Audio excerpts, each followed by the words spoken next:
When a surfer describes a wave as heavy, it's a wave that can probably do serious damage. Mullaghmore's known all over the world. You know, Hawaiians say it's one of the heaviest waves in the world to surf. Like, it's one thing watching it from the beach, it's another thing seeing it from the water. Like, the noise, the sound of it. When you're out there, it's like a car crash. We've seen some horrible accidents over the years. It's not for the faint of hearted. You need to be knowing what you're doing on that wave.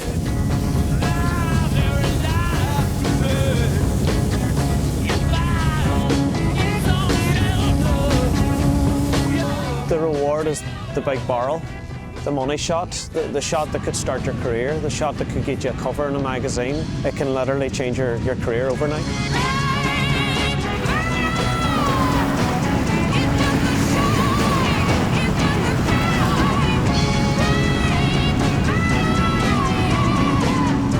Definitely takes a certain kind of person to want that.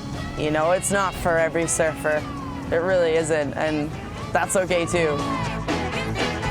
But it's sick to watch and sick to see the guys push what's possible there.